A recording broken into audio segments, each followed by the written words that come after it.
the channel. Guys, the rear suspension of our Super Beetle is on its place. It's mounted, everything is tightened, and it looks phenomenal. So what's next? The front suspension, because as you can see, there is nothing here. And now, the rear suspension is adjustable. But there is a problem with the front suspension, because it's not adjustable.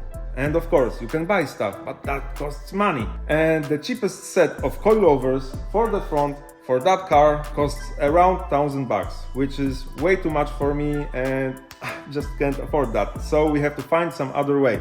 And I think that I have an idea. Let's go.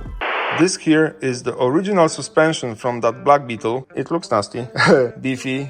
It's super long. And when it was mounted to the car, the bottom part of the chassis was over 10 inches above the ground, which is way too high. And another thing is that that spring is super soft and the whole suspension in that car was extremely soft, and I didn't like that. Luckily for us, I gathered a lot of parts for that car over the years, and check this out, guys.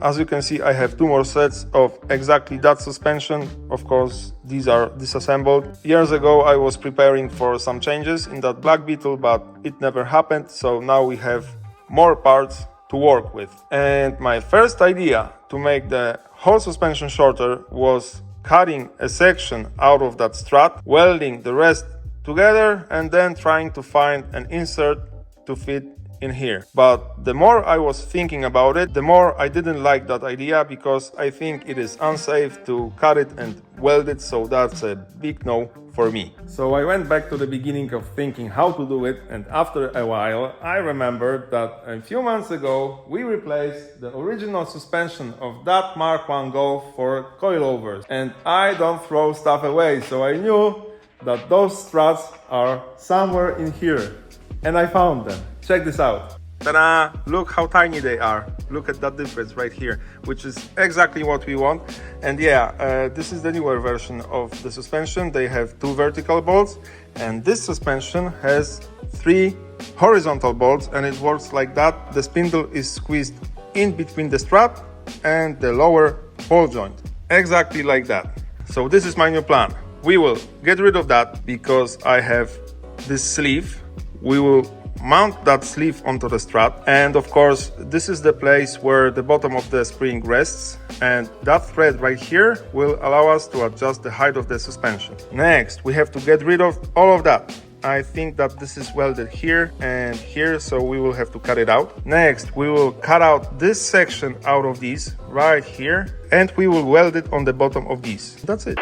Like I said, the original suspension is super soft, so I ordered stiffer springs, and the spring rate of the original ones is about 72 pounds. And now we will have 100-pound springs, and I also ordered stiffer inserts. So I think that these two combined will give us much stiffer and better handling suspension.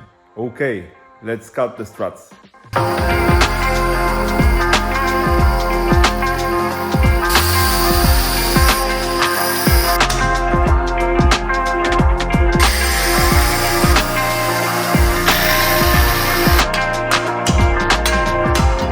Okay, this is what we got. I still have to grind down those welds and of course do the other one. So, well, look at that, guys. Man, that was a lot of cutting and a lot of grinding. They look a lot better, but guys, this is not the end result. After all of the work, they will be sandblasted and powder coated, so trust me, they will look a lot better than now. This stuff right here is everything that we cut out of these, and I will be using those two little fellas because they hold the brake line. So after welding stuff onto these, we will have to find a place where to weld these. Okay, these are ready, so now let's cut these. And like I said earlier, we only need that part, that section right here. I was thinking how to cut it, and at first I wanted to leave a bit of that pipe sticking out and then try to weld this together, but I changed my mind. I will cut it flush. I will do a nice bevel right here. Of course, there will be another bevel inside there, and we will weld that.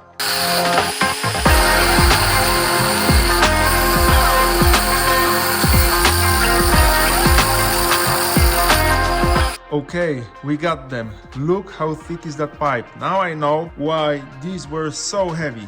Boom, they will look exactly like that. I'm thinking that if we will do a nice bevel right here and we will put it on top of that, we will be able to weld that onto that pipe inside here, and after that we will do another lap around, welding that onto that triangle thingy. I don't know if this what I want to do is correct, but in my head it seems logical, so we will do that. Okay guys, I'm extremely happy about that result because it looks like this thing might work actually, and you won't believe what happened, because right after I switched off my grinder, 2 out of 3 packages came. So let's unbox them. Now that was a perfect timing, so let's see what we've got here.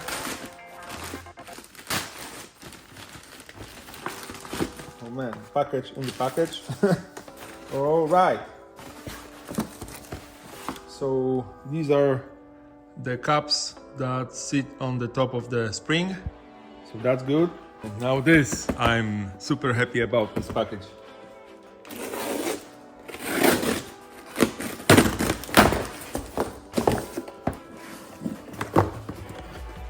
Hello.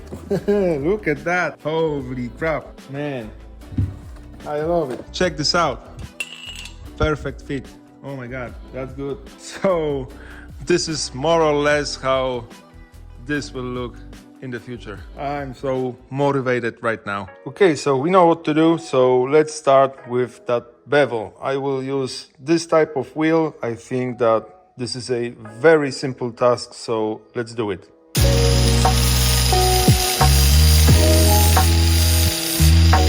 Okay, look at that. We have a nice angle right here, and this is exactly what I wanted to achieve. And now this looks like that. So perfecto. And when I was doing that, a thought came to my head that we will have to find a 90-degree angle between those two parts. So it will be good to have this whole surface perfectly flat. And of course I'm not able to do it with that grinder because I think that I will do more damage than good. So I have another idea. Check this out. I was looking for something flat around my place and I found the broken glass. Glass is usually flat, like super flat, right? So we will use that. I have 2 sandpapers. One is 40 grit, the other one is 80. So now we only need to put it on the glass, take our part and spend a few minutes doing that. So let's do that. Okay, this is what we have now. Let's do the job.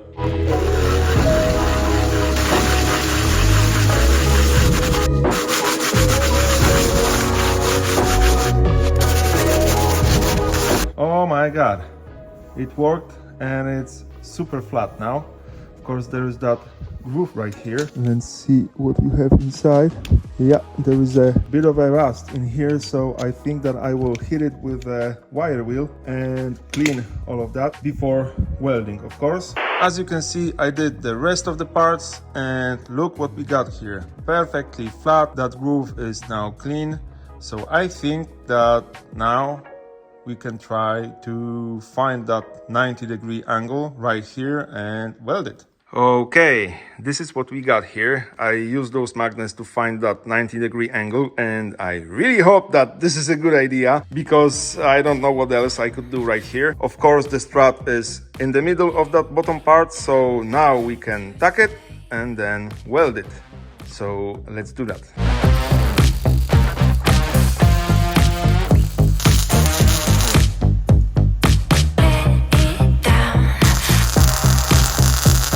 Okay guys, this is what we got. I know that some of you will probably vomit just by looking at my welds, but I'm still learning and leave me alone. Guys, I saw that metal melting and now I won't have a thought in my head that this will break off. So what I did here, I did 1 lap around down there and then I did those huge beefy sections right here. I had to leave place right here for the head of the bolt, so that is why it looks like that. And of course I want to clean those welds. For that I have that tool. So this is how it looks before cleaning and now There you go, look at that. It still doesn't look super awesome, but I'm proud of that work and I'm pretty sure that nothing will happen to it in the future. It took me a while to do that, and unfortunately I had very limited time with that machine because it wasn't mine and I had to give it back to my friend, so I did what I could. And now once again, perfect timing, the last piece of the puzzle just came. So let's unbox that.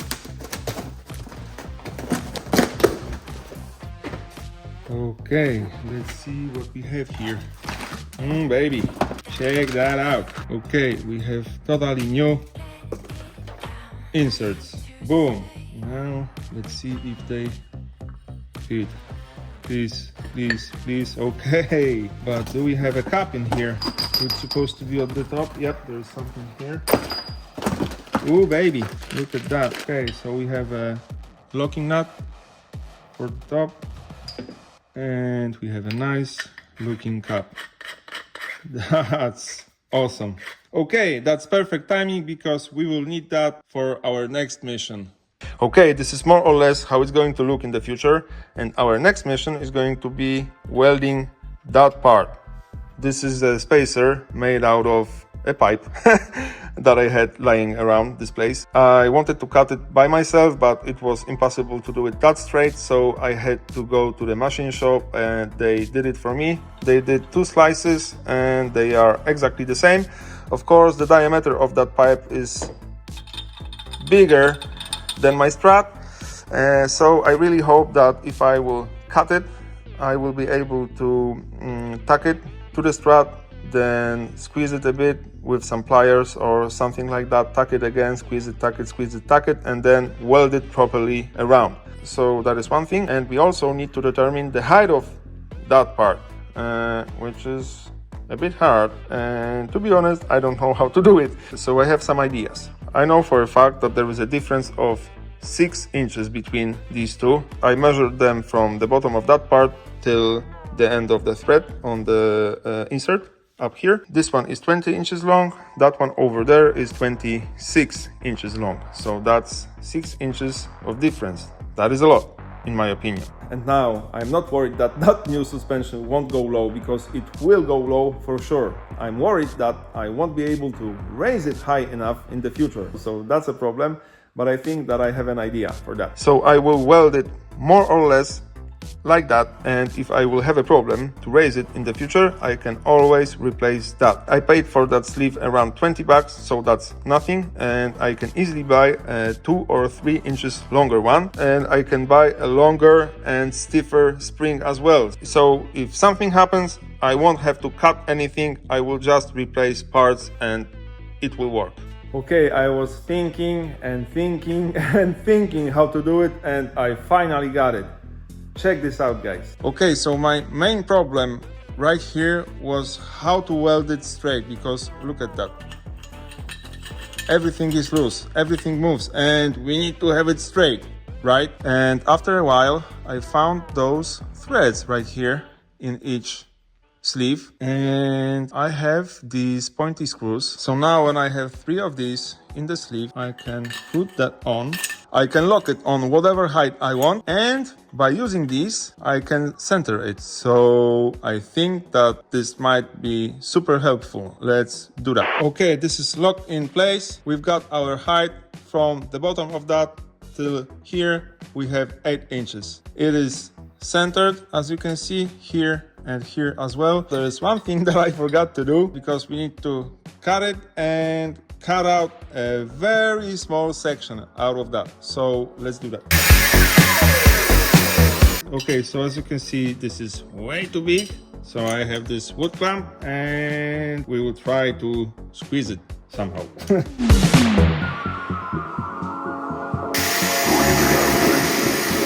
Okay, I got something like that. It's not perfect, but I can tuck it here, then move that clamp to another position and then tuck it again. So let's do that. Okay, we got it. It wasn't easy and it's not perfect, but guys, it's in place. Now I will take that off and we will weld it properly.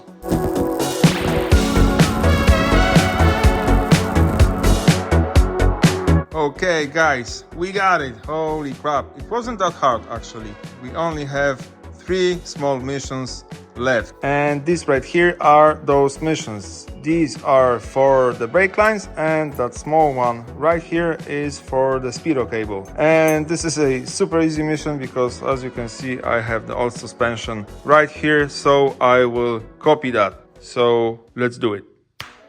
Oh my god, they are done. Let's not waste time. Let's do the magic one more time, because now we need to sandblast them and paint them, and then we will assemble them.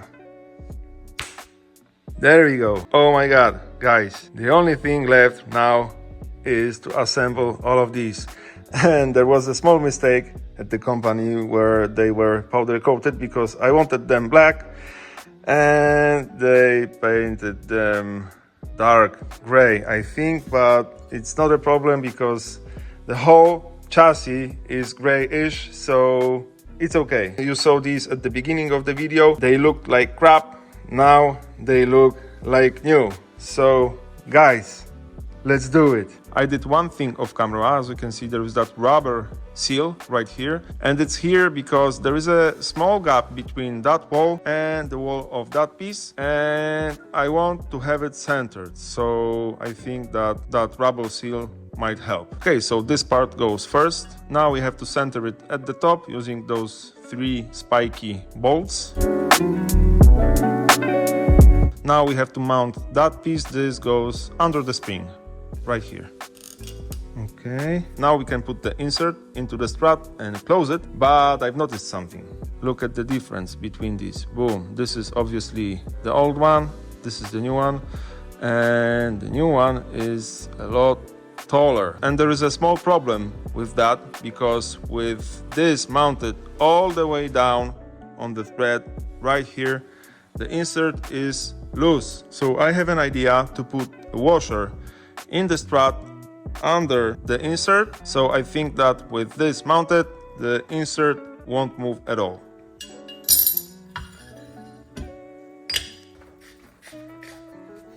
Yep, like I said, it sits in there very tight. So now I have to find a way to torque it, and I think that I will put a bit of grease on that thread right here, because we will probably want to undo it in the future, and I had a huge problem to undo these out of these struts. Oh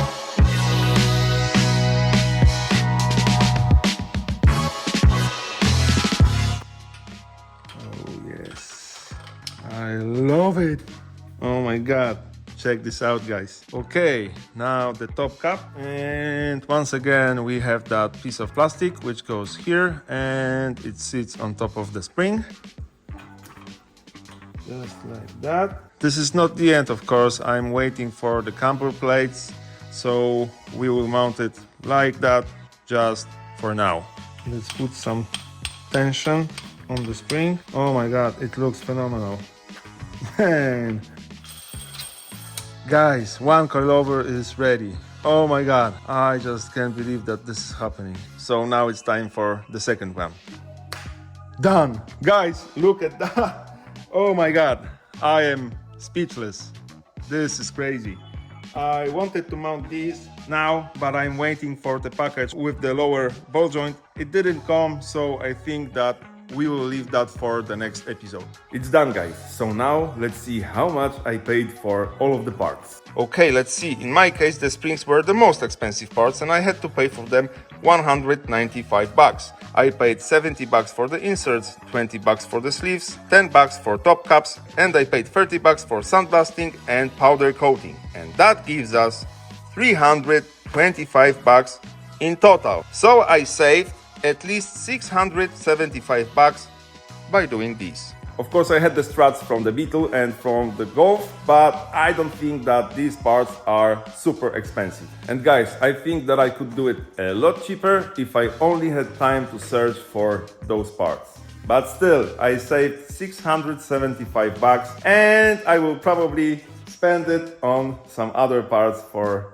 that car. Wow, Guys, this is an incredible feeling to have a thought in the head and then through the hands make it appear in real life. I am extremely stoked about the end result, and I think that this is the coolest thing that I have ever built so far.